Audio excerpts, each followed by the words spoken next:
Pour communiquer sur Comptoise Radio, contactez-nous sur comptoiseradio.fr ou sur l'appli mobile Comptoise Radio. Comptoise Radio, l'actu dans les Vosges-Saunoises, Jean-Pierre Poinceau. Bonjour, le mois des droits de l'enfant se termine et à Lure, plusieurs actions ont été mises en place de manière conjointe entre la ville et la communauté de communes du Pays de Lure. Karine Guiret, adjointe aux affaires scolaires à la ville de Lure et en charge de la jeunesse. Nous avons le titre Ville Amie des enfants et le mois de novembre est dédié aux droits des enfants et on fait du travail avec l'UNICEF. Donc l'UNICEF est intervenu toute la semaine dans le département, que ce soit à Luxeuil, que ce soit à Vesoul. Et aujourd'hui, ils étaient présents à Lure pour traiter avec nous du thème de l'accès au sport pour tous. Alors les jeunes étaient très contents d'être présents, donc on avait identifié plusieurs groupes, le club ado des Francas, le club ado du Mortard et également le conseil municipal des jeunes. Et il y avait aussi des jeunes qui venaient de différentes associations sportives pour dire un petit peu quelles étaient leurs attentes en matière de sport et puis les difficultés qu'on pouvait avoir quand on voulait pratiquer un sport et qu'on n'avait ou pas les moyens, ou qu'on était une fille, ou qu'on avait des difficultés à se déplacer. Durant ces moments d'échange, des réponses sont apportées. On met en avant des informations qui ne sont pas diffusées aux jeunes, parce que quand on parle d'accessibilité, les jeunes aussi manquent d'informations par rapport à ce qui peut se faire. On n'est pas obligé d'acheter du matériel neuf pour pratiquer un sport.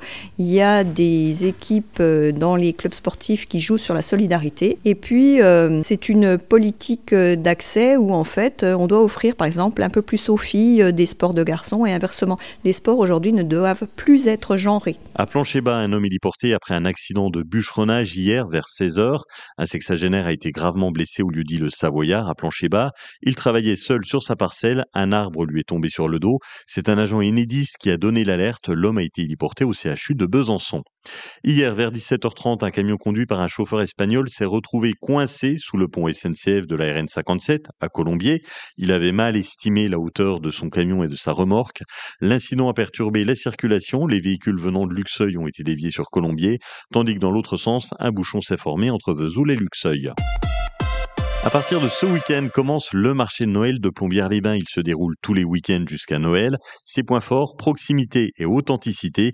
Guy Mansuy, premier adjoint à la mairie de Plombières. Un marché de Noël authentique, un marché de Noël qui représente un peu une histoire maintenant, puisqu'il a quand même une trentaine d'années. Ce sera l'année prochaine, je crois qu'on fêtera les 30 ans. Et c'est un marché de Noël que l'on veut intimiste, que l'on veut authentique, que l'on veut avec des décors qui parlent, c'est-à-dire qui mettent en valeur la ville, qui mettent en valeur les commerces, qui mettent en valeur la population. Le marché de Noël fait 600 mètres de long avec plus de 90 commerçants présents et dans les moments forts du marché de Noël, la venue de Saint-Nicolas le deuxième week-end. Ça, c'est un Saint-Nicolas qui va à la rencontre des enfants. Le week-end du 14-15, la mise en lumière de Plombières-les-Bains en association avec les jardins en terrasse. Là, c'est une balade dans la ville avec des flambeaux, etc. Mais beaucoup de musique, batucada, percussion, enfin quelque chose qui vous met dans la fête. Chaque week-end jusqu'à Noël, le marché de Noël de Plombières-les-Bains, le samedi de 14h à 20h et le dimanche de 11h à 19h.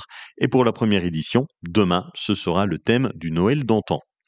Aujourd'hui commence le Téléthon et à Saint-Loup-sur-Semouse, il se déroulera demain avec plusieurs événements organisés au gymnase municipal. Madeleine Caldera, référente Téléthon à la mairie de Saint-Loup, il y a 2 animations au gymnase. Le foot et l'escalade et 2 parcours de 5 à 10 km qui se dérouleront dans Saint-Loup. C'est important de venir au Téléthon car c'est une très bonne action pour la recherche et nous espérons une grande participation de tout le monde. C'est ce samedi de 9h à 16h au gymnase communal de Saint-Loup. Le Téléthon, c'est plus de 250 000 bénévoles qui se mobilisent dans toute la France. Le numéro pour donner, le 3637 ou sur le site téléthon.fr. Clara Luciani, Justice, DJ Snake ou encore Philippe Catherine joueront à la prochaine édition des Eurokéennes de Belfort. Le festival vient de dévoiler une partie de sa programmation. Elle se déroulera du 3 au 6 juillet. Du sport, ce week-end, samedi en National 2, les handballeuses du HBC Lure-Villers jouent à l'extérieur contre l'US Lédonienne. Et samedi à 20h30, à la maison au gymnase des Meurises, les Luxeuviennes accueillent l'ES Besançon féminin pour un choc du haut de tableau en pré-national.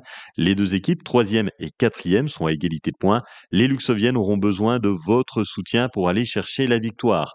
Passez un excellent week-end et puis dès lundi, nous vous offrons vos cartes cadeaux d'une valeur de 50 € à dépenser à Auchan et vos cartes avantages jeunes. Nous jouerons à 7h45 et à 8h15 dans JP le matin. Passez un excellent week-end et profitez de la playlist des Vosges-Saunoises sur Comptoise Radio.